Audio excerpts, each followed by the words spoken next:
compartilhar a palavra de Deus com você hoje.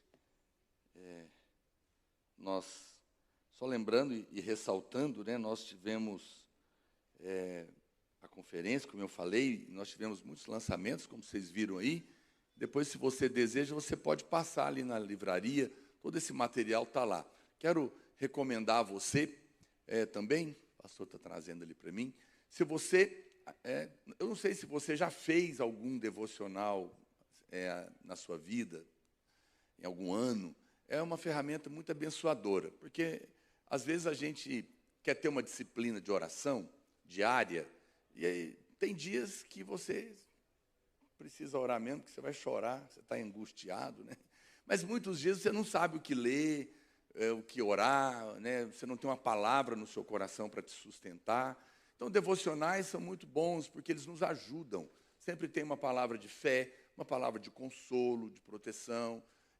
E eu resolvi encarar esse desafio esse ano, foi um desafio enorme, porque eu preparei 366 devocional, porque o ano que vem tem 366 dias. Então, eu preparei isso durante todo o ano.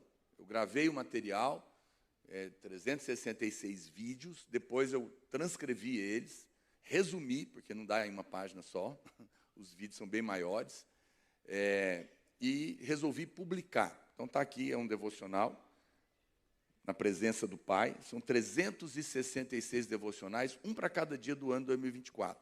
Aqui tem um título, um versículo do dia, um texto de uma página apenas. Eu fiz vou pôr um vídeo no meu Instagram essa semana. Eu fiz um dia. Assim, filmei eu fazendo um para você ver. Gastei 5 minutos. Mas foi muito abençoador, né? E você tem um texto, você tem uma oração, que você pode orar, uma confissão da palavra, está aqui na página. Você tem um plano de leitura, se você quiser ler a Bíblia em um ano. Então, todo dia tem os capítulos para você ler. Se você acompanhar, você vai ler a Bíblia toda do ano de 2024. Que tal? Pessoal, você terminar o ano e falar, puxa vida, eu li a Bíblia. Aleluia. Que bênção. Então, eu posso te ajudar. Tem uma palavra-chave para você lembrar e um espaço para você anotar o que Deus falou com você. Tá bom? Então, eu quero recomendar. É um livro que eu fiz todo baseado, ele é todo colorido, né? Você pode ver. Eu fiz baseado nas mensagens do Evangelho. Então, são palavras de graça, de paz, de fé, de ousadia. E eu quero que você considere, está na hora de você realmente adquirir. Também quero te recomendar, dar de presente, talvez vai ter amigo secreto aí, final de ano, né? Presentes que você vai dar de Natal, fim do ano, abençoar a sua família. É um presente que a pessoa vai carregar pelo ano todo e que pode abençoar muito a vida dela, porque é só uma página por dia, né? Ou o discipulado também, você quer dar de presente para os seus líderes. Teve uma irmã que comprou de mim, ela deu para todos os funcionários da empresa dela, né, de fim de ano. Uma outra comprou e deu de presente para os convidados do aniversário do filho dela. Os irmãos são muito criativos, mas eu acho que é realmente um presente muito abençoador e ficou muito bom, não é por nada não.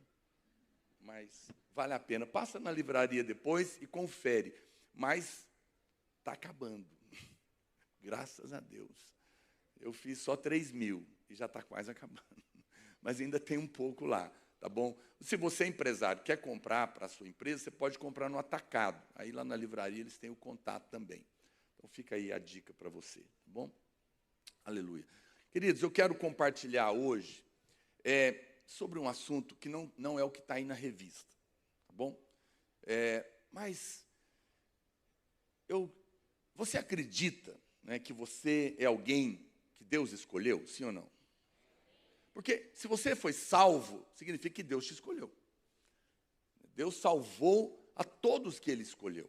Então, todos nós somos escolhidos por Deus. E isso significa muita coisa. E você está debaixo da graça e do favor de Deus, amém?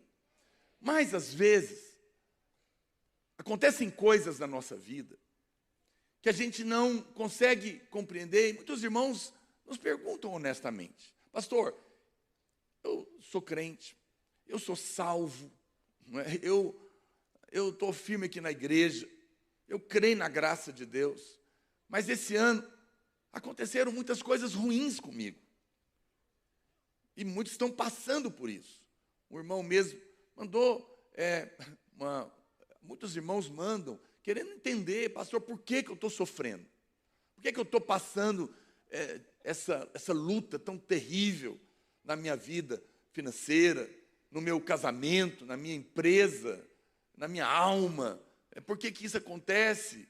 Onde que está Deus? O que está acontecendo? E a graça? São perguntas honestas, eu compreendo perfeitamente.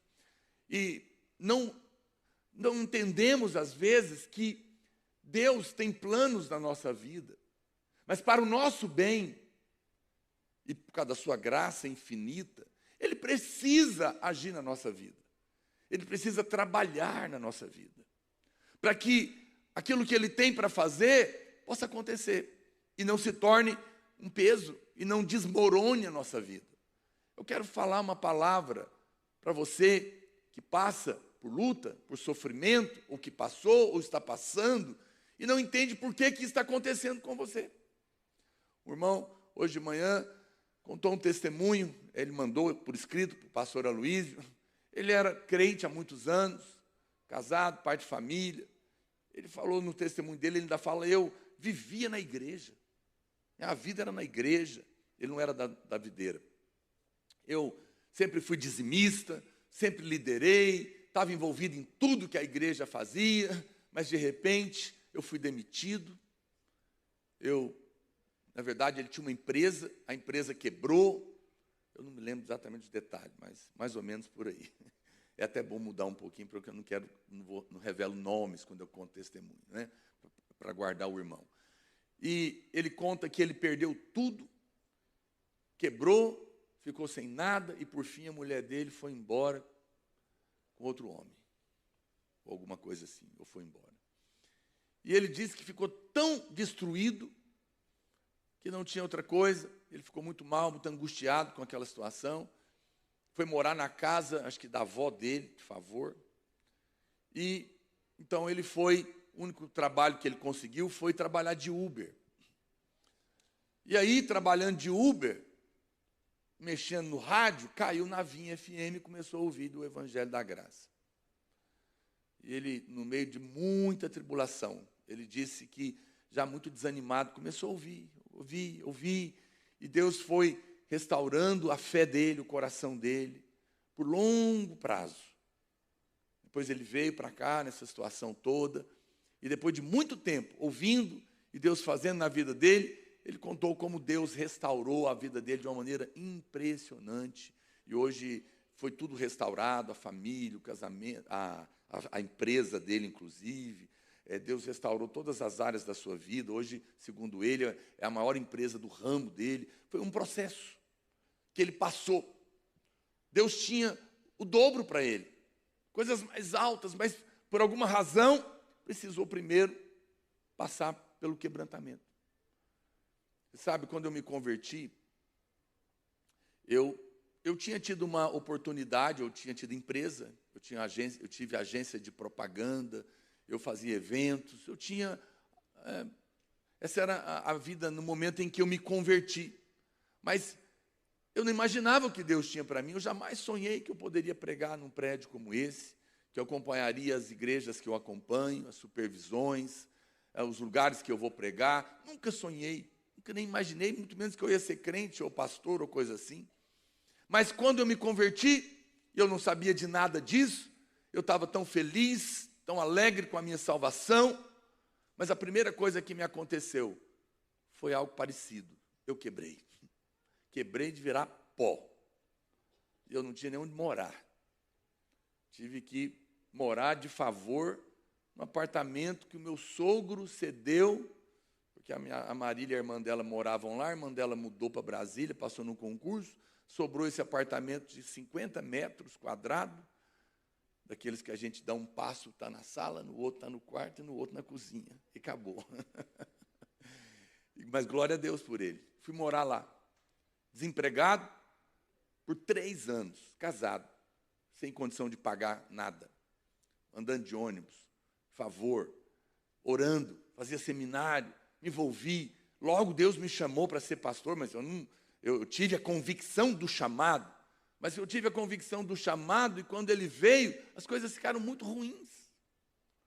Tanto que as pessoas diziam para mim, elas viam o chamado de Deus, mas elas diziam para mim: você está passando por isso que você está fugindo de Deus. Eu dizia: não, não é. Eu não estava negando nada. Eu tinha um chamado, mas não era a hora. E não teve nada, nem ninguém, nem jejum, nem oração, nada que eu fizesse ano após ano que resolvesse aquilo. Foram 3 anos que Deus estava tratando na minha vida. Eu não sabia por quê. Estava tratando porque Ele tinha um plano. Para que eu pudesse um dia estar aqui e não ficar pensando que sou alguma coisa. Para que eu pudesse ir em lugares e pudesse ter o espírito correto. E depois que as coisas acontecem, que a gente passa por elas, e isso é só um detalhe de muitos que eu poderia te contar nessa história. Às vezes a gente chega aqui e vê esse prédio lindo, maravilhoso, mas você não imagina as histórias que o pastor Aloísio viveu. Quando eu conheci o pastor Aloísio, ele já era pastor, e ele morava de aluguel, e a pastora Márcia, ela era, como diz ele, estilista costureira. Ela não gosta de falar que é costureira, ela era estilista. Ela costurava em casa, mas ele juntou tudo que ele tinha, um carro velho, a máquina de costura, um telefone, que naquela época valia dinheiro. Vocês não sabem disso, vocês são jovens. Mas o telefone já foi caro. Agora você nem sabe o que é isso mais, né? Você só conhece celular. E aí ele tinha um lote que ele tinha comprado ali parcelado, e ele comprou, numa época, uma empresa que tinha aqui em Goiânia, que fazia casas de madeira. E ele comprou, juntou tudo que tinha e deu nessa casa. Ficou a pé. E essa empresa quebrou. Sumiram. E nunca mais ninguém achou. Levou o dinheiro dele todo. E ele conta que foi um tempo muito angustiante para a vida dele. E muitas pessoas questionaram: você é crente? Você é pastor? Por que você está passando por isso? Por que levaram todo o seu dinheiro? Cadê Deus? Como que você vai fazer agora? Você serve a Deus, mas olha o que você está passando. Ele conta que aquele domingo, ele ia dirigir louvor, e ele foi para o prédio da igreja, para o culto, a pé. Enquanto ele foi a pé, ele foi pensando em tudo aquilo, muito angustiado, pensando: será que está valendo a pena eu me sacrificar, eu largar tudo, fazer tudo que eu faço para servir a Deus, e olha o que eu recebo em troca. Sou roubado em tudo que eu tenho. E ele disse que ficou pensando naquela hora, por um momento, mas aí ele fala que enquanto ele andava, o Espírito Santo falou com ele. Ele ouviu a voz de Deus. Ele lembrou da história de Jó, por exemplo. Quando Jó, o diabo vem falar com ele, vem falar com Deus a respeito dele, ele falou: ele te louva com alegria na igreja, porque você dá tudo para ele. É muito fácil você ser um bom crente, avivado, e cantar louvores, quando você abençoa. Eu quero ver se ele vai te louvar quando você não tiver dado nada, ou quando você tiver tirado tudo. E Deus falou: ok, está aceito o teste. Só não mata ele. E a Bíblia fala que naquele momento, lá no capítulo 1, Jó perdeu tudo.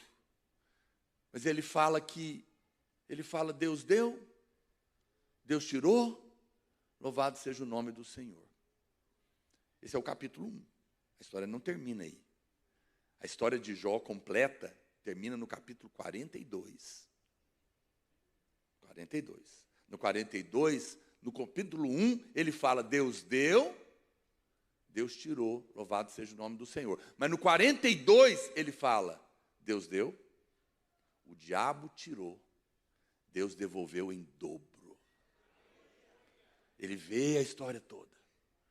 E ele fala que naquele momento, ele estava muito mal. Um dia profundo de trevas. E ele chegou e falou: hoje nós vamos fazer o louvor diferente. Hoje não tem instrumentos, e o pastor Luiz dirigia louvor naquela época. Ele falou, hoje vai ser só com violão. Hoje nós não vamos louvar a Deus com os instrumentos. E ele falou para o Senhor, hoje eu não vou te louvar por nada que eu tenho. Mas apesar de ter perdido tudo, eu vou te louvar só porque eu amo o Senhor. Só porque eu amo o Senhor, porque o Senhor me amou primeiro. E ele fala que foi um dos dias, dos louvores mais poderosos da vida dele. Porque aquele dia, ele foi testado. E ele adorou, simplesmente, pelo que ele é. Porque Deus não deve nada para nós. E, obviamente, poucos anos depois eu acompanhei. Deus devolveu tudo para o pastor Luiz, deu casa, e hoje, então, nem se compara com aquele dia. A história estava em andamento. Esse foi apenas um dos dias difíceis dele, um dos meus dias difíceis. Mas a gente não imaginava aonde Deus queria nos levar. Por isso ele estava trabalhando na nossa vida. Não sei se você já observou construções de edifícios. Quando estão construindo um prédio, por muitos meses, você passa lá, só tem buraco. Quem já viu isso? Fala, vai fazer um prédio aí, vai estar cavando, e caminhão de terra. Mas, meu Deus, você vai acabar não? E alguns buracos são profundos. E depois que cava o buraco, ainda cava mais para colocar os ferros. E você já percebeu que de repente você olha, tem um prédio lá e fala, nossa, construiu tão rápido. Não sei se você já reparou isso. Olha para cá, presta atenção. Quanto mais alto for a obra que Deus vai edificar na sua vida, mais fundo será o buraco que tem que ser cavado, para que quando estiver lá em cima, não caia, mas seja para abençoar pessoas. Sofrimentos fazem parte da vida dos escolhidos. Por quê, pastor? Por que nós temos que passar? Porque tem muita coisa na nossa vida que, se não for tratada, vai impedir você de ter a bênção. O que aconteceria com a sua vida se hoje Deus te desse 10 milhões de dólares? 50 milhões de reais. Por que Deus não... você acha que Deus tem problema com dinheiro? Não. Deus não tem problema com dinheiro. Ele poderia dar. Por que não dá? Porque a maioria de nós que não temos, se Ele nos desse 50 milhões de dólares agora, aconteceria a mesma coisa que acontece com a maioria esmagadora de todos os pobres que ganham na loteria. Ia ficar pobre de novo. Por quê? Porque não estão preparados para receber o dinheiro. Não foram treinados para isso. Não foram capacitados para isso. Não podem ter. Muitos de nós não apareceríamos mais aqui, na igreja, nem no culto. Talvez nos desviaríamos. Então, Deus nos ama. E para que Ele te dê o que Ele precisa dar, primeiro Ele precisa trabalhar na sua vida. Quem está me entendendo? Deus é bom. Deus é bom. Se você prestar atenção, Deus trabalhou na vida de muitos homens de Deus. E eu estou falando, dando exemplos aqui meus, mas isso vale para todos nós. Quando você pega José foi um homem que teve um sonho. Deus deu uma revelação para ele. Falou para ele que ia fazer dele alguém grande. E ele fica feliz e ele vai contar para os seus pais e para os seus irmãos. Ele falou, pronto. Deus tem uma promessa, coisas grandes vão acontecer na minha vida. Mas aconteceu amanhã? Não. Pelo contrário. Primeira coisa que acontece depois da promessa e do sonho, ele é jogado no poço. Ele é vendido. Depois ele é perseguido. Vai parar na cadeia. 13 anos de tratamento. 13 anos. Quando aquilo que parecia que não tinha mais jeito e Deus estava moendo ele, levanta ele, coloca ele como o salvador do mundo, literalmente. porque o mundo ia morrer de fome. E Deus usou esse homem, mas antes de colocar ele lá em cima, teve que tratar com ele. Davi era um menino. Samuel aparece na casa dele, manda chamá-lo e unge ele. E fala, vai ser rei em Israel. Sua família, seus irmãos, todo mundo viu. Fala, uau, esse cara vai ser rei. Recebeu uma promessa, virou rei no outro dia? Não, 13 anos também demorou. Vai ser perseguido, vai ter que ser levado para o deserto. Saul vai tentar matar ele várias vezes. Vai viver escondido em caverna, igual bicho sendo caçado. Cadê Deus? Meu Deus, será que eu ouvi errado? Será que não é o que eu estou pensando? O que será que eu aprontei? Cadê a graça? O que está me acontecendo? Deus que estava formando um rei. Estava trabalhando na vida dele. Interessante. Saul foi rei, sim ou não? Mas você já leu em alguma parte da Bíblia Saul passando por algum sofrimento? Desertos, perseguições, antes de ser rei? Não. A Bíblia simplesmente diz que eles clamam lá por um rei, e Deus coloca ele, e ele começa a reinar. A Bíblia não fala de nenhum tratamento de Saul. Sabe por quê? Porque ele não era o escolhido de Deus. Deus só trata com quem é escolhido. Por isso, quando você vê alguém sofrendo, ou fazendo alguma coisa errada, e ele é escolhido, não vai lá. Deixa ele com o Pai. Deixa ele com o Pai. Eu não vou dar, eu posso disciplinar os meus filhos, mas não o filho dos outros. Não é? Filhos dos outros, o máximo que a gente fala é perguntar para eles, você não tem pai não, menino? Não é verdade? Eu não me meto em confusão de Deus com você, porque Ele é seu pai. E Ele está trabalhando, trabalha na minha vida e trabalha na sua vida. Todos esses homens de Deus, que Deus levantou e que Deus fez, Ele teve que trabalhar primeiro, para o bem deles. E isso é graça. É muita graça ter um pai que sendo Deus, para tudo, para tratar com você, para depois te fazer grande e você não se perder quando for grande. Quem está me entendendo? Deus é muito bom conosco. Olha, eu sou crente há mais de 30 anos, sou pastor há mais de 26 anos, e nessa história todinha eu poderia te contar tantas coisas. Quantas vezes eu me senti literalmente numa corda bamba, sem ninguém que pudesse me ajudar em nada, senão só Deus, na mão dele, puramente. Não tem homem, não tem pastor, não tem médico, não tem nada, ninguém, nem coisa alguma, nem oração nenhuma, nem jejum, nada, só ele. Dependência total, ou cai. Por quê? Por que das noites escuras às vezes? A Bíblia fala que Davi, enquanto ele não era rei ainda, um dia, voltando de uma guerra, quando ele voltou, a cidade estava queimada. Ele saiu para guerrear, ganhou, só que os inimigos deram a volta, enquanto eles saíram com os homens, eles entraram na cidade de Davi, queimaram a cidade e levaram todas as mulheres e todas as crianças, inclusive as de Davi.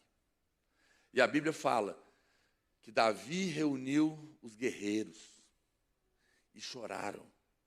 A expressão da Bíblia é essa: choraram até não ter mais força. Choraram até não ter mais força. Eu não sei se você já passou por alguma situação que você já chorou até não ter mais força. Eu, muitas vezes. Eu já passei muitas coisas na minha vida, de crente, e no meu caminho de pastor, muitas vezes que eu chorei até não ter mais força. Eu não sei se você já passou por isso. Não estou te desejando, não, mas acredite em mim. Às vezes, Deus tem que permitir situações da nossa vida que nos levam ao nosso fim, para que a graça dele nos alcance, para que o propósito nos alcance, para que a gente seja levantado. Me apresente um escolhido que não sofreu. E eu vou te mostrar uma pessoa pobre espiritualmente. Homens de Deus, mulheres de Deus, sofrem. Sofrem porque Deus está construindo a fundação. Mas a história não terminou. Eu sei que muitas pessoas, elas vão dizer, pastor, então foi por isso que Davi perdeu o filho que nasceu de Batseba, a mulher que ele adulterou e que ele matou o marido dela na guerra. Preste atenção. Davi viveu na lei. Davi é do tempo da lei. Se você olhar a história de Davi, Deus foi extremamente misericordioso com ele, mas ele estava na lei. O que aconteceu com Davi foi maldição da lei, porque ele estava na lei, ainda que Deus era misericordioso com ele. E de fato ele perdeu um filho. Mas quando você olha para Jacó, por exemplo, Jacó está 400 anos antes da lei. Ele está vivendo na graça. E Deus vai tratar com ele, mas não como foi com Davi, é diferente. Preste atenção, Deus trata conosco, mas Deus não é um pai doente da cabeça. Imagina que você é um filho que gosta de mexer com fogo. Menino, atentado, o tempo todo riscando fósforo. E o seu pai fala, menino, não mexe com fogo, não mexe com fogo. E você está desobedecendo. Você acha que o seu pai vai pegar um fósforo, vai queimar você? Agora você vai ver o que é o fogo, agora eu vou te queimar. Não, se o seu pai fizer isso, você vai ser preso. Não é verdade? Deus também não vai colocar uma doença em você. Está me ouvindo? Quem está me entendendo? Diga amém. Nós não estamos no tempo da lei. Deus não vai colocar uma doença. Deus não vai causar uma tragédia aí, uma coisa maligna, terrível na sua vida. Não. No entanto, Ele vai disciplinar o escolhido, para que alcance o propósito. A gente percebe isso claramente na vida de algumas pessoas. Você percebe que Deus, Ele queria ter a certeza que Davi, quando chegasse a ser rei, fosse nobre. Por isso Ele estava quebrantando ele. Tem um momento que eles ganham uma batalha, ainda não era rei, e que os homens falam, ó, só vai ter despojo quem foi para a guerra. Quem ficou na cidade, cuidando de outras coisas, porque umas pessoas tinham que ficar cuidando da cidade e das pessoas, e os outros tinham que ir para a guerra. Não dá para ir todo mundo, senão acontecia de novo o mesmo problema. Aí eles ganharam a guerra e os soldados falaram, não, nós que fomos guerrear, nós vamos ficar com o despojo, vamos repartir, Davi. Quem não foi, não vai ganhar, não. Davi fala, não. Todo mundo vai ganhar. Quem foi e quem ficou. Porque todos são importantes. O que era isso? Nobreza. Deus queria que Davi, quando chegasse no reino, tivesse essa nobreza. E Deus estava trabalhando, quebrantando o coração dele, enquanto ele estava no deserto, sendo perseguido, atacado, sendo moído. Ele tinha compaixão das pessoas. As pessoas que conviviam com Davi percebiam nobreza nele, percebiam realeza, percebiam a dignidade do seu caráter. E Deus estava forjando para que quando chegasse a hora de assumir, ele estivesse pronto. Porque era um escolhido, não era um Saul na vida. Quem está me entendendo? Oh, o Espírito Santo está te falando hoje. Deus me mostra pessoas aqui. Deus tem uma palavra para você. Você fica olhando para amigos, colegas, pessoas que você conhece que não são escolhidos. São ímpios. Lá fora. Que estão prosperando. E parece que não acontece nada com eles. E você que é crente, fiel, dizimista, vem na igreja, as coisas não acontecem igual para você, mas o Espírito está te dizendo nessa noite, é porque você é escolhido. Para de se comparar com quem não é, porque quando chegar a sua hora, Ele vai te levantar, mas você vai estar preparado para isso. Eu senti isso tão forte no meu coração. Deus está te dizendo, não compare com quem não é escolhido.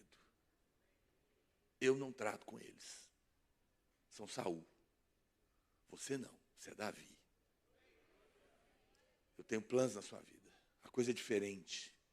E o que Deus tem para você é muito além do que a terra, tá? Você está sendo preparado para coisas que você nem imagina. Porque no seu caso, tem a eternidade em jogo. Tem um milênio em jogo. Tem muita coisa. Tem aqui e tem lá. Quantas vezes eu sinto isso no meu coração. Olha, um dia eu estava orando aqui na conferência, eu tive uma visão. E nessa visão, eu vi uma nuvem enorme, carregada de água, muito grande, cheia de chuva em cima da minha cabeça. Eu sentia isso, eu tive uma visão. Uma irmã depois veio confirmar ela para mim, impressionante. Deus falando isso para mim. Eu tenho tanta coisa para derramar sobre você. Mas o Senhor está trabalhando. Está trabalhando. Eu não sou melhor do que você. Eu tenho certeza que Deus tem sim muitas portas para se abrirem. Mas elas precisam se abrir quando você estiver em condição de entrar. Eu me lembro de um patrão que meu pai teve, multimilionário, muito rico. E quando o filho dele ainda tinha 18 anos, ele comprou um carrão para ele, para o menino. Poderoso, caríssimo, esportivo. 3 meses depois, o filho dele enfiou esse carro no poste e morreu. Foi uma tragédia. Por quê? Tinha dinheiro. O pai queria e podia dar, mas não era a hora. O que era uma bênção, tirou a vida dele. Você sabe, Deus ama tanto você, que Ele não se importa que por um momento você fique chateado com Ele, por não entender o sofrimento que você precisa passar para o seu bem. Ele faz a si mesmo, porque Ele é um pai bom, Ele é um pai amoroso. Amoroso. Quando a minha filha era pequena, ela tinha 2 anos, nós fomos de férias para Caldas Novas, e lá no hotel, ela caiu e cortou o queixo, bem aqui embaixo. Estava sangrando muito, era domingo, eu lembro, eu levei ela no hospital. Cheguei lá, ela gritava, agarrada em mim. O médico falou para mim: o senhor vai ter que me ajudar. Eu falei: porque eu tenho que costurar, e eu tenho que dar uma anestesia dentro do corte. Falei: ah, meu Deus do céu. Ela estava chorando, agarrada em mim, olhando para o médico, com a injeção na mão, que era o monstro. Aí ele passou um lençol em volta dela e me deu. Ele falou: agora o senhor agarra ela e segura ela e a cabeça dela. E ela olhava para mim, gritava, porque meu pai, que era para me proteger, está me segurando para piorar as coisas. E ele então deu anestesia e costurou com eu segurando. E ela gritando. Foi um dia horroroso, difícil esquecer. Mas ela cresceu e descobriu que o que parecia uma tortura era amor, para livrar do pior. Às vezes hoje, Deus está te segurando e está doendo muito. Mas acredite em mim, vai passar. Você vai crescer e vai entender o amor de Deus como um adulto espiritual. Você vai compreender o que Deus estava fazendo. Era para o seu bem. Muitas coisas nós não entendemos. O Senhor estava trabalhando todo o tempo. Deus nos conhece. E o Senhor está movendo na nossa vida. Interessante que, se você olhar a história de José, ela é uma história paralela com o seu irmão Judá. Está tudo lá, num capítulo após o outro, de Gênesis 38. Em Gênesis 38, a Bíblia fala a respeito de Judá. E fala que Judá desce de entre os seus irmãos e afasta da sua família por um momento. E no capítulo 39, ele fala que José também desce e é levado para o Egito. E essas duas histórias, elas correm paralelas. Judá e José, dois escolhidos. Lembra que Jesus é o leão da onde? Da tribo de José? Não, da tribo de Judá. Mas essa história que você confessa hoje, que ele é o leão da tribo de Judá, tem uma história enorme por trás. Não foi assim. Se você lê a história, ela é chocante. Porque José é o filho ali mais novo, né, dos mais novos. Você se lembra, ele tem um sonho, e os seus irmãos, então, ele vem encontrar ele no campo, e os seus irmãos decidem vender José. Quem se lembra? Quem sabe? Muito bem, guarda aí. Olha, vou te mostrar como Deus está fazendo. Ele faz a proposta, vamos vender Judá. Não vamos matar não, vamos vender.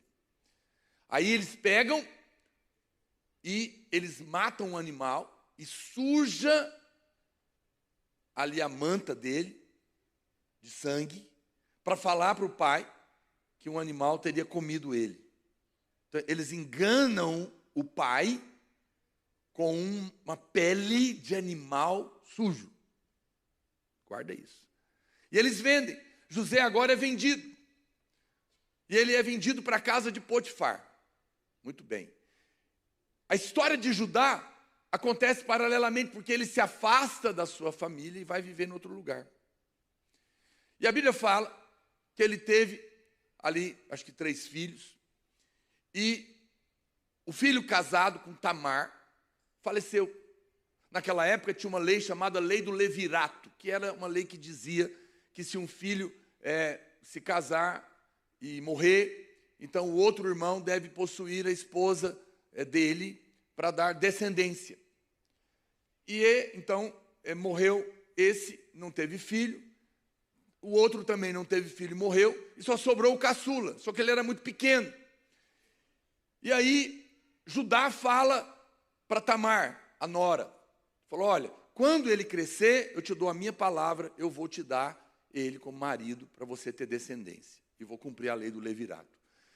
O menino cresce. E ele não cumpre a promessa.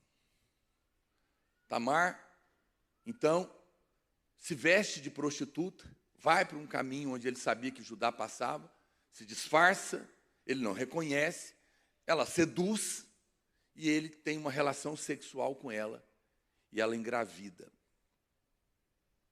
Paralelamente a isso é a queda moral de Judá.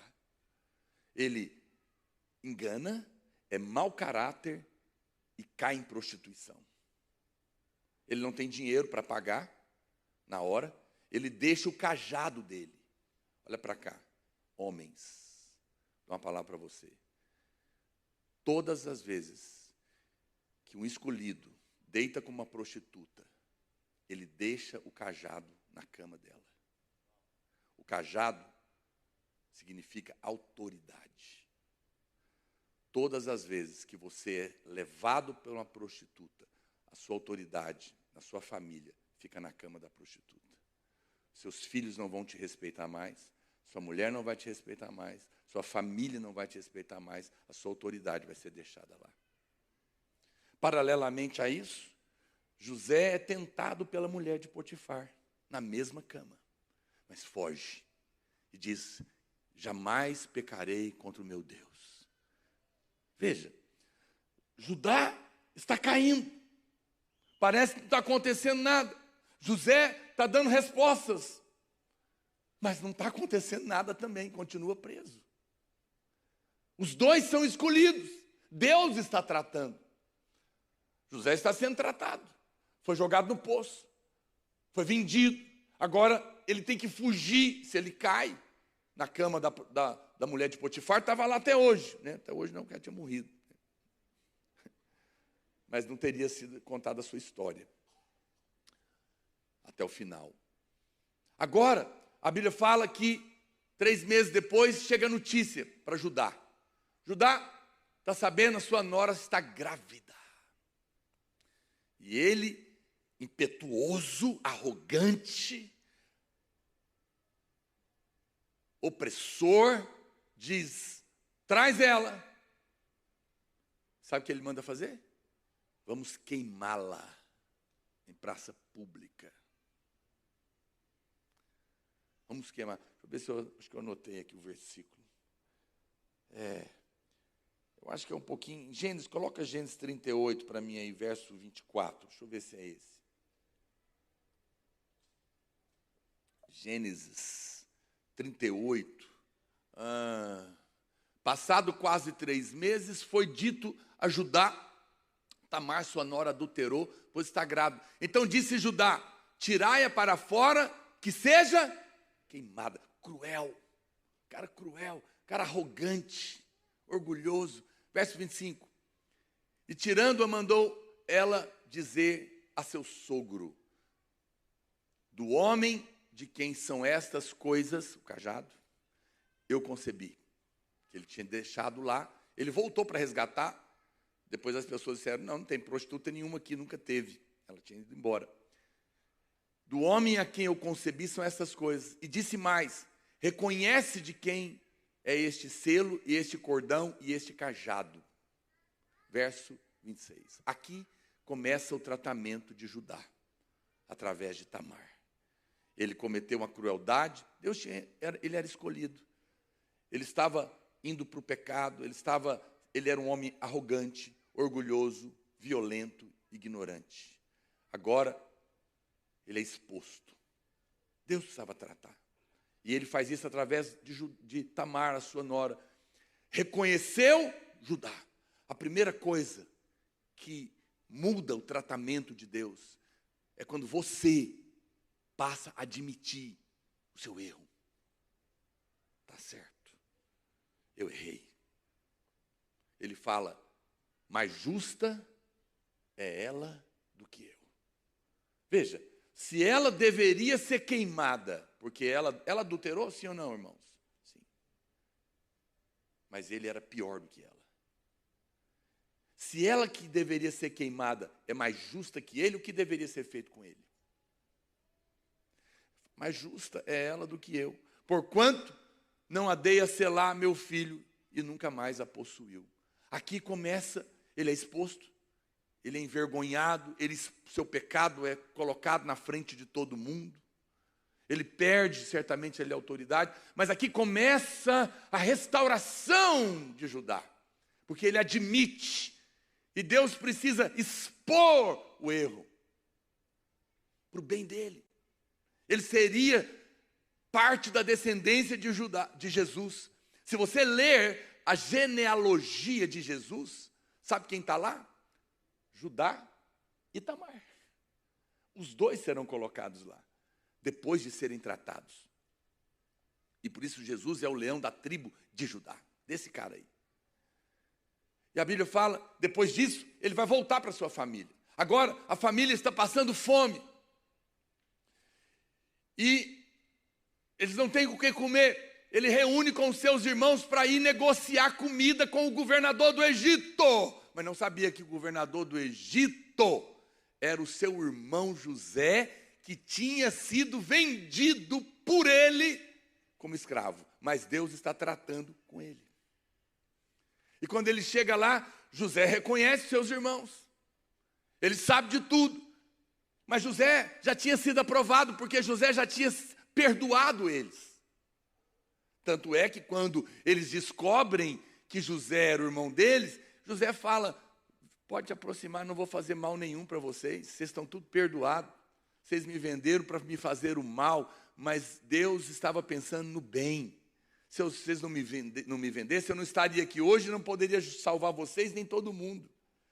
Era um outro cara, sendo testado, mas já estava lá. Mas agora, a Bíblia fala que antes disso acontecer, José fala para eles: olha, é o seguinte, eu fiquei sabendo que vocês têm um irmão mais novo, que era o Benjamim, que tinha ficado lá.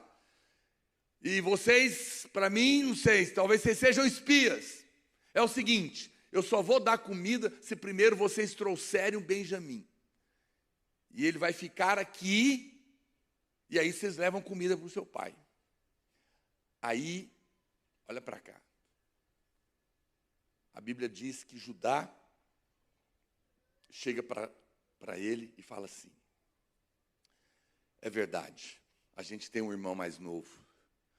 Porque o outro irmão que a gente tem morreu. Eles não sabiam do paradeiro de José. Nós o vendemos. Faz o seguinte, olha o que Judá está falando. Faz o seguinte, deixa esses homens irem. Porque se eles tiverem que trazer o meu outro irmão, meu pai não vai aguentar e vai morrer. Porque ele já perdeu um, vai perder o segundo. Fique eu.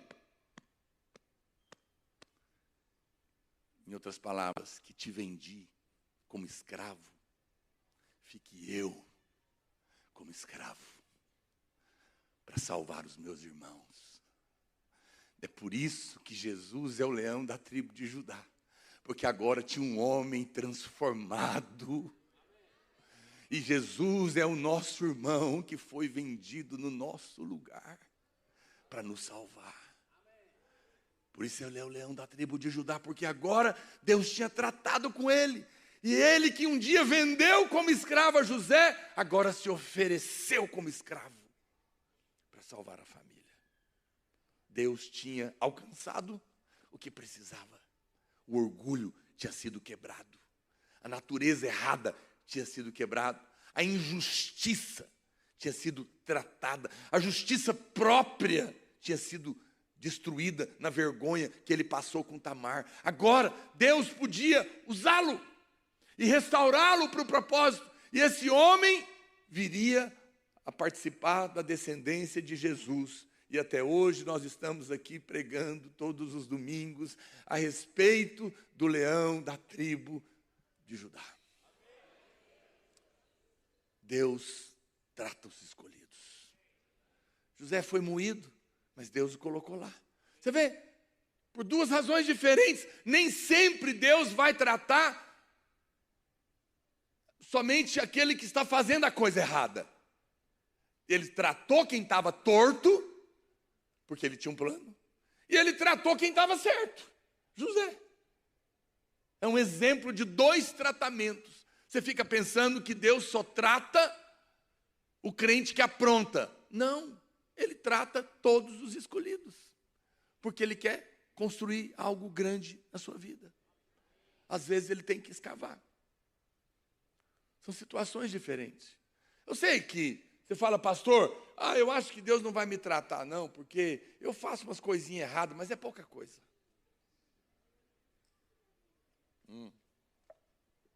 Olha, quando se trata dos escolhidos, tudo é importante. Tudo é importante. Eu sei, eu conheço irmãos que não fazem essas coisas horrorosas que eu citei aqui, mas são mentirosos, caloteiro, mente, engana, esconde. Ele acha que é bobagem. Deus está vendo, mas é a graça. Mas ele não entendeu que a graça é ter um pai que para tudo para corrigir. Porque essa fissurinha tão pequena é suficiente para amanhã o diabo enfiar a unha e destruir o plano de Deus na sua vida. Vamos ver isso? Quem lembra de Jacó? Jacó, vamos falar do Jacó.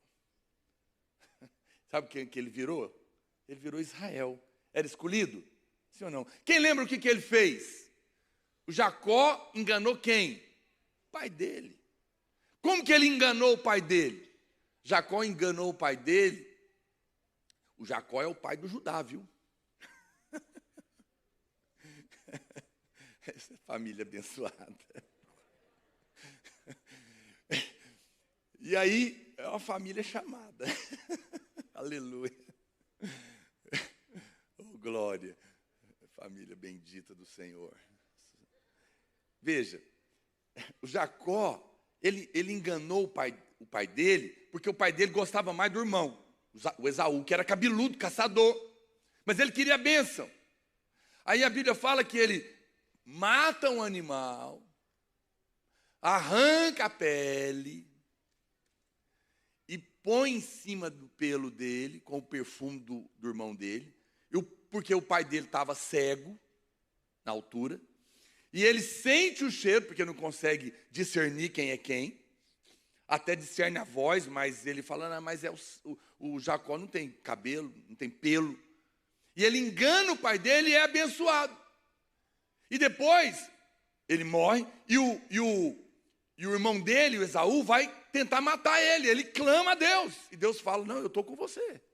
Aí, peraí, o cara aprontou, enganou, recebeu a bênção, e Deus ainda fala que está com ele. Isso é para você perceber que apesar de Deus vai tratar. Ele está achando que não, mas vai. Mas Deus não larga você. Aleluia. Respira fundo. Deus está com você nisso. Aí, a Bíblia fala que ele vai casar. Ele apaixonou lá pela esposa dele. E aí ele conhece um homem maravilhoso. O que Jacó fez? Ele era quem? Enganador, mentiroso, espertalhão, crentão, espertalhão.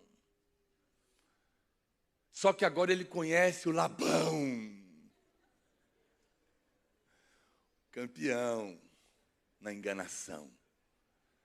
Labão era o sogro dele. Deus falou, seja bem-vindo, querido. Você não é bom para enganar? Agora eu vou te dar um sogro que vai mudar seu salário 10 vezes. Sabe o que é isso? Vou te pagar 10% de comissão. Prosperou demais. Não, baixa para muito. Baixa para 6. Baixa para 5. Baixa para 4. Casou como ele engana. Tudo que ele fazia, o sogro dele passava a perna nele. Porque ele era o mentiroso. Ele era o enganador. Ele era o trapaceiro. Teve que ser tratado porque Deus tinha um plano para ele. Eu não me preocupo. Se você quer insistir em mentir, você quer insistir em enganar os outros, você quer insistir em fazer coisa errada, eu fico em paz, porque você é escolhido, Deus está te esperando na esquina. Só que precisa disso? Não. Basta fazer como Judá. Ela é mais justa do que eu. Aí, Deus muda ele. Muda ou não muda? Muda. Ele sofre com o sogro e depois o anjo topa com ele. Encontra com ele no vale e dá um toquezinho aqui, ó. Quebra a coxa dele. O músculo forte. Jacó ficou manco, como sinal do quebrantamento de Deus na vida dele. Naquela luta, a noite toda, de Deus tratando com ele, começou lá com Labão e depois terminou aqui com o anjo, Deus muda o nome dele. Agora, porque ele pergunta, qual que é a primeira coisa que Deus pergunta para ele, quando o anjo topa com ele? Qual é o seu? Ele falou, confessa. Eu estou te tratando desde Labão, agora nós estamos aqui, fala para mim. Qual que é o problema? Fala o seu nome para mim. Jacó. Ele não nega, eu sou o que mente, eu sou o que trapassa, eu sou o que esconde, eu sou o que faz as coisas erradas, sou eu, mas eu quero ser mudado. E a Bíblia fala então que o anjo toca nele, e quebra a coxa, a força dele. Eu sempre digo isso para você, você sabe, Jacó é a nossa história, em uma medida ou outra, todos nós somos Jacó, por isso eu digo sempre, nunca confie, ouça com ouvidos espirituais, nunca confie num homem ou numa mulher de Deus que não manca.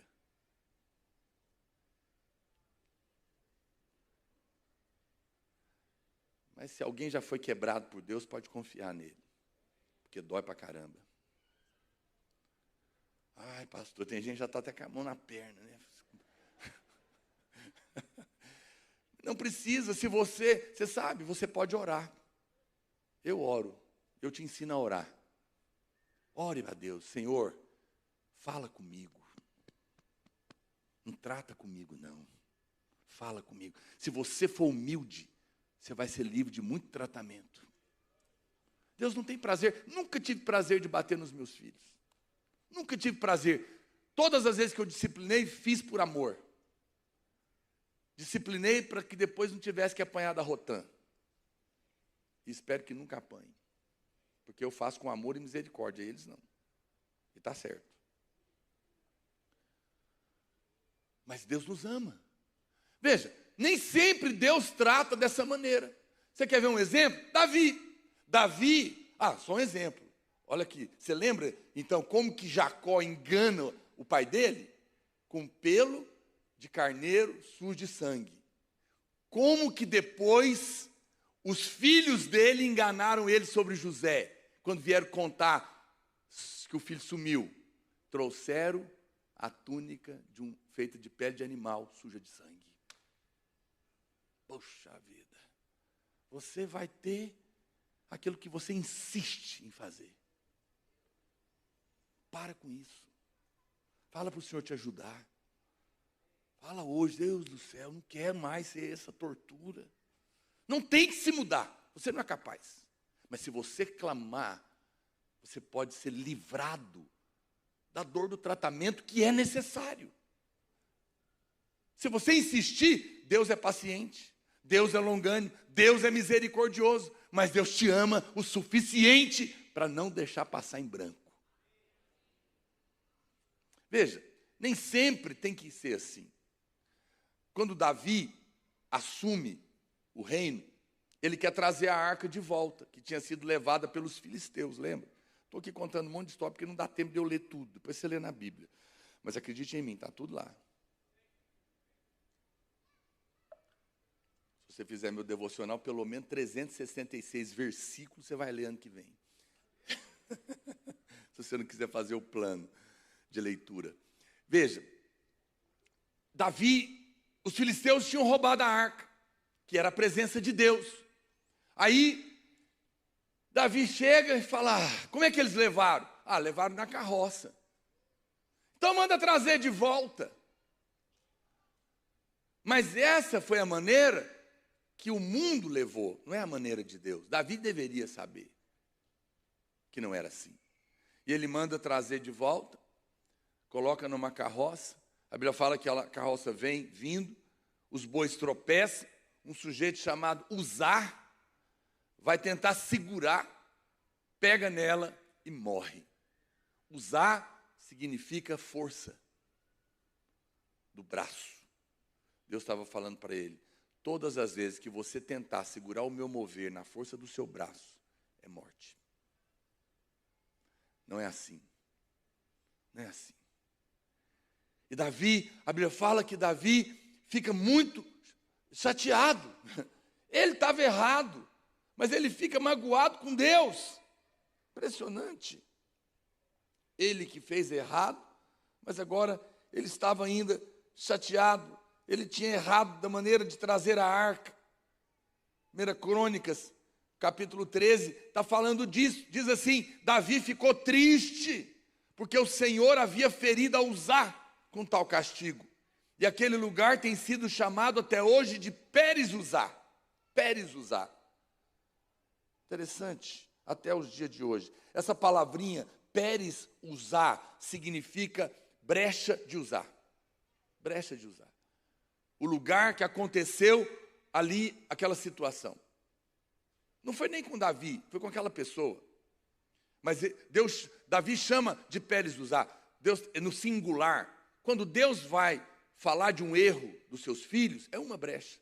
Ele não fala de um monte de coisa. É interessante que se você continuar lendo a história, Davi ficou triste, mas não aconteceu a priori, mas nenhuma outra coisa. Mas no capítulo seguinte, no capítulo 14, Deus ensina a lição para Davi, porque Davi estava errado, Deus estava tratando com ele, mas não estava acontecendo nada de errado com ele. Porque aqui é uma outra demonstração que muitas vezes Deus quer nos ensinar, nos dando vitória. Porque se você continuar lendo o texto, a Bíblia fala que os filisteus, os mesmos que tinham roubado a arca da outra vez, vieram contra eles. E chegaram ao vale de Refaim e ocuparam esse vale. E a palavra Refaim vem da palavra Rafá, que é o Deus que cura. Refaim é o plural de Rafá. Então, significa que é o Deus da cura. Interessante. No lugar da saúde e da cura, que o seu inimigo vem te atacar, Deus te dá a vitória. Foi o que aconteceu aqui. Veja, ele estava trazendo a arca da maneira errada, acontece aquela situação. Deus poderia ter feito alguma coisa mais dolorida, mas não. Pelo contrário, Deus dá a vitória para ele. Porque Deus está curando ele. E é interessante, eu estou encerrando já, irmãos. A Bíblia fala que suba eu, Davi está falando, os entregarei nas suas mãos. Então os filisteus subiram a Baal Perazim, onde Davi os derrotou e disse: Deus quebrou, e a palavra aqui é Pérez, meus inimigos, pela minha mão, assim como as águas são quebradas. Por isso o nome de Baal Perazim, que significa Senhor das brechas. Uau! Quando Davi traz a arca da maneira errada, é o lugar da brecha, uma só. Mas quando os inimigos vêm, ele é o Deus das brechas. São muitas. Essa é a graça de Deus, é a misericórdia. E ali naquele lugar, Deus entrega a vitória. Davi estava errado, quis trazer a arca de uma maneira errada, quis lidar com a igreja de uma maneira natural. Entende? Como o mundo lida. E Deus não fez nada com ele. Mas ele volta num lugar contra o mesmo inimigo e dá uma vitória para ele. Para mostrar, está vendo, Davi? Não é do seu jeito, é do meu jeito. E aí, se você continuar lendo a história, Davi entende que é pelos levitas. Ele deixa a arca na casa de Obed-Edom, que é muito abençoado. Ele entende a maneira de Deus, reconhece, muda. E Deus instrui ele, ele traz com os levitas e Deus levanta ele na posição de rei. Não houve nenhum tratamento nesse aspecto. Deus ensinou ele porque ele ouviu. Às vezes, olha para cá, você vem aqui no culto, como hoje, Deus está falando com você. A voz de Deus está falando ao seu coração. E Deus está falando para você: para, meu filho, você sabe que eu não gosto disso. Isso não é bom para você. Isso vai trazer prejuízo para a sua vida, para o seu casamento. Você é rei, você é nobre. Eu te escolhi para andar entre os reis. Por que você está praticando isso ainda? Para de mentir, para de enganar, para de esconder, para de fazer as coisas. Não precisa. É a voz de Deus. Deus fala docemente. E ainda usa de bondade conosco. Muitas vezes, no meio do erro. Eu me lembro quando eu entrei na empresa que eu trabalhei antes de ser pastor, já falei isso para você, tinha um irmão que ele estava nessa, mas ele era escolhido.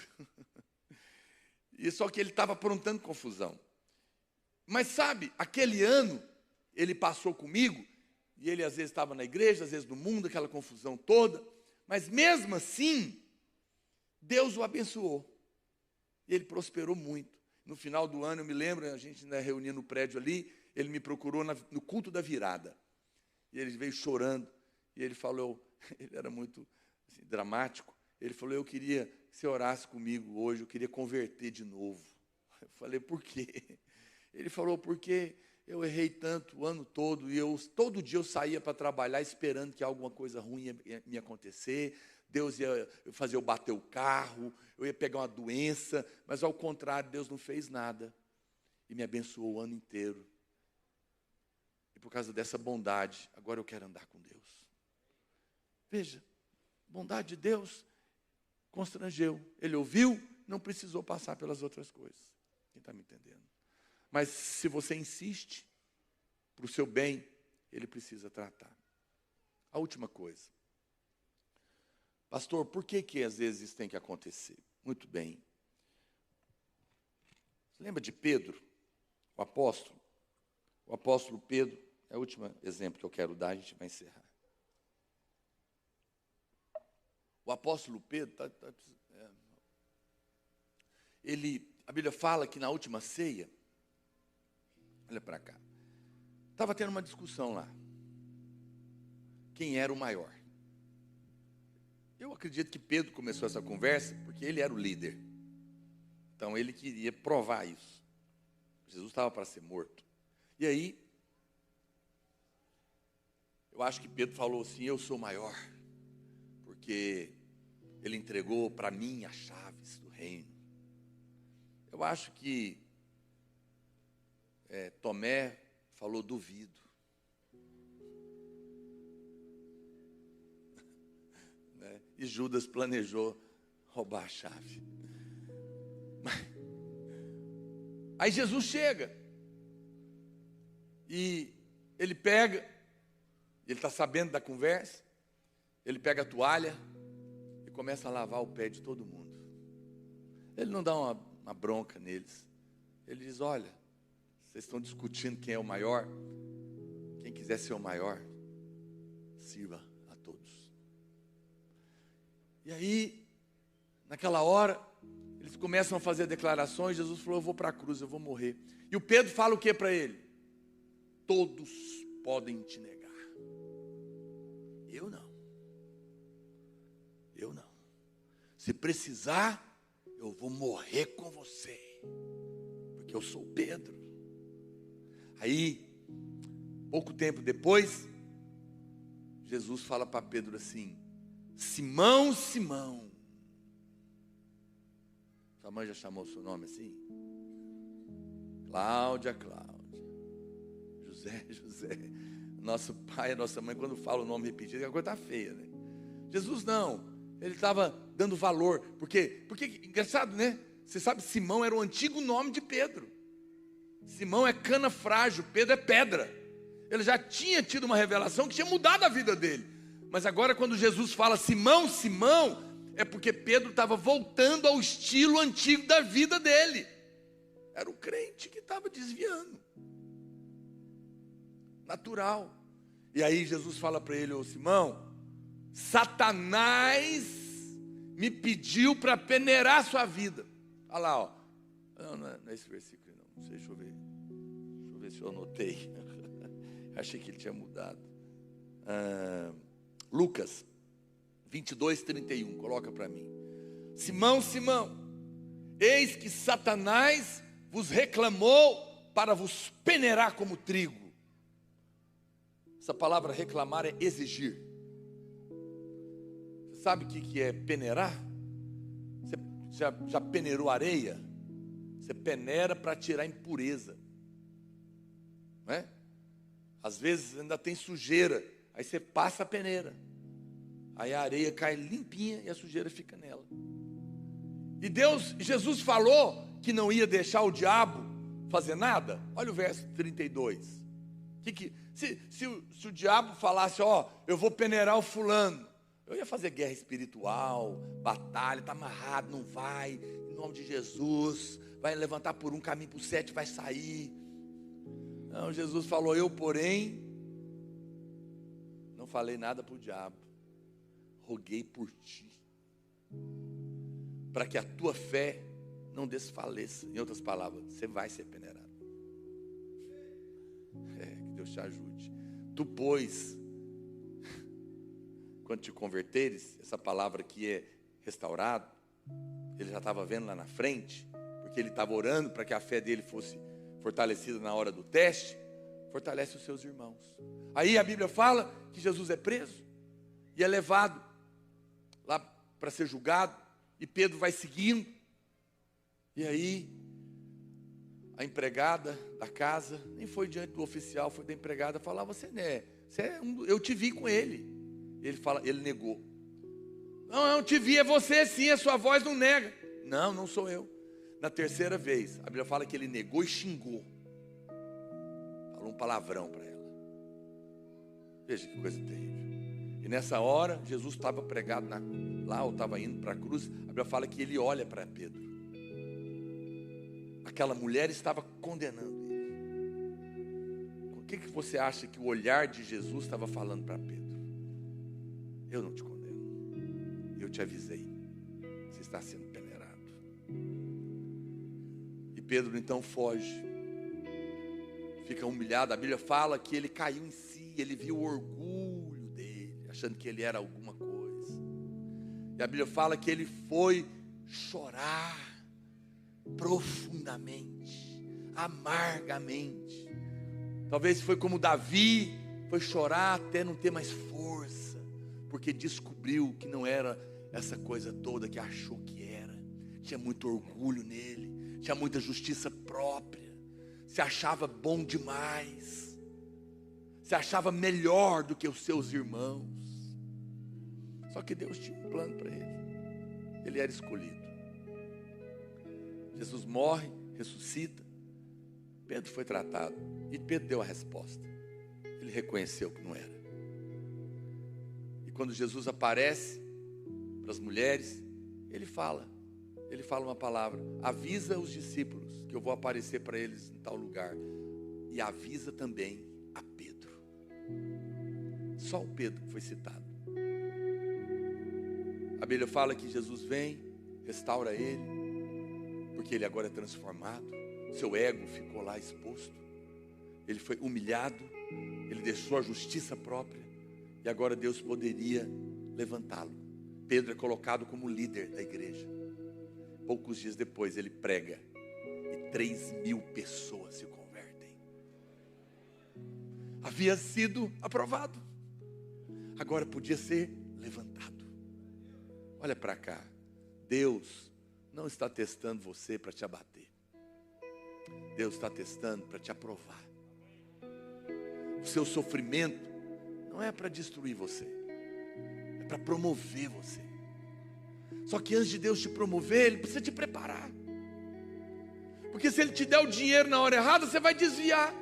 Vou não, vai, você não sabe. Você está falando igual Pedro. Se Deus te der posição na hora errada, você vai cair no orgulho. Se te der dinheiro na hora errada, você vai perverter. Se abrir a porta na hora que não está pronto, não vai ser legal. O relacionamento talvez não chegou ainda, porque está faltando ajustar algumas coisas. Quer te livrar de ser um sanguessuga e ser um abençoador com quem você vai casar. Mas tem que passar no moedor de Deus. Você é o escolhido. Deus tem coisas grandes para você. É por isso que você sofre. Mas você pode orar. E você pode dizer: Senhor, fala comigo. Não me trata não. Eu quero ouvir sua voz. E se o Senhor falar, eu quero obedecer. Obedecer não é tentar fazer alguma coisa. É só dizer: Senhor, eu não quero ser assim. Eu reconheço. Muda minha vida. Muda isso que não está te agradando, porque também me incomoda. Deus vai mudar. Mas se você insistir, para o seu bem, Ele vai precisar tratar. Mas Ele quer promover você. Quero convidar você a ficar de pé. Eu quero orar por você hoje. Eu quero pedir que a sua fé não desfaleça. No meio da luta e do tratamento. A fé de Pedro não desfaleceu. Ele não desviou. Jesus orou por ele. E depois Deus colocou ele num lugar alto. Eu creio que cada um de nós, no seu lugar, no plano de Deus, Deus tem lugares altos para você. Eu não tenho tempo para te contar. E nem gosto de ficar falando tudo.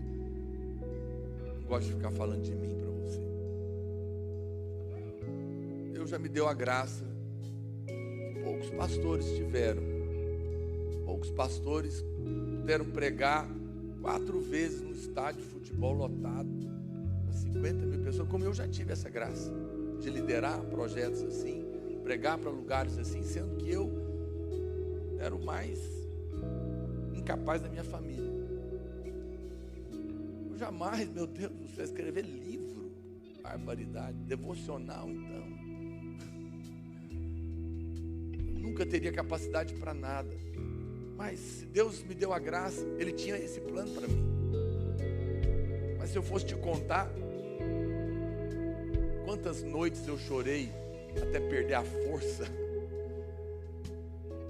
quantas vezes eu tive que me humilhar porque nada mais funcionava, que eu tive que jejuar e passar noites em claros, clamando, porque Deus estava arrancando o ego, o orgulho, tirando a confiança própria, para confiar só nele, para não achar que é alguma coisa, para ter os irmãos em maior medida. Eu me lembro de uma noite que eu vivi tão horrorosa, não tinha ninguém para me ajudar, só tinha uma pessoa. Eu não estava em Goiânia, a situação que eu vivi, só tinha um irmão, e ele ainda ia se batizar, e Deus usou esse irmão para me consolar. Depois dessa noite com esse irmão, eu passei a cantar de verdade aquele corinho para os irmãos. Eu pude cantar para um novo convertido: meu irmão, eu preciso de ti. Antes eu cantava porque tinha que cantar, mas o dia que eu precisei de um novo convertido, sendo pastor, e ele me consolou, eu passei a cantar de verdade. Até um novo convertido, dependendo da situação, é maior do que eu. Deus trabalha para levantar os escolhidos. Hoje quero consolar você com essa palavra de exortação e de amor, para saber que se você também tem sido tratado, é porque Deus quer promover você. E eu oro para que o ano que vem Deus te levante, que você apenas se renda a Ele. Por um instante, feche os seus olhos enquanto eu oro por você. Entregue-se a Deus. Se tem alguma demanda, fala para o Senhor: Pai, fala comigo, me livra do tratamento, eu quero ouvir a sua voz. Mas se o Senhor já está me tratando, me ajuda a ser aprovado. Eu quero dar a resposta, quero responder ao Senhor. Ó Deus, eu creio que os meus irmãos, cada um de nós que fomos salvos, fomos escolhidos pelo Senhor. Escolhidos pelo Senhor. O Senhor nos chamou, o Senhor nos escolheu, e o Senhor quer nos levantar no seu plano. Mas às vezes é necessário tratar, às vezes é necessário trabalhar. Eu oro por mim, oro pelos meus irmãos, oro pela igreja, oro para que o Senhor fale conosco, para que não tenhamos que passar duros tratamentos e sejamos aprovados e promovidos. Mas se alguém está passando por ele, que hoje o Senhor console, o Senhor fortaleça, para que ele não esmoreça na fé, mas para que ele possa responder ao Senhor. Oh Espírito de Deus, oh Espírito de Deus, me perdoe, já estamos um pouquinho avançado, mas eu ainda assim queria, só se você tiver liberdade, talvez você está passando um dia muito difíceis, e você reconhece que Deus está trabalhando na sua vida. Às vezes não é porque você é um Judá, não, às vezes é porque você é um José. Está tudo certo, mas Deus está moendo você, porque Ele quer te colocar para governar. Mas está difícil, está difícil. Eu quero que você saia do seu lugar, venha aqui à frente, se você quiser. Eu quero orar por você. Não importa qual lado você está do tratamento, venha bem para frente.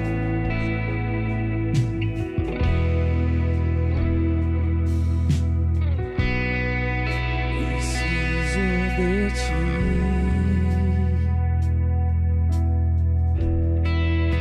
preciso só de ti, meu Senhor. Pode vir mais para cá. Os pastores, discipuladores, líderes, venha me ajudar a orar. Pode chegar para frente. Preciso só de ti.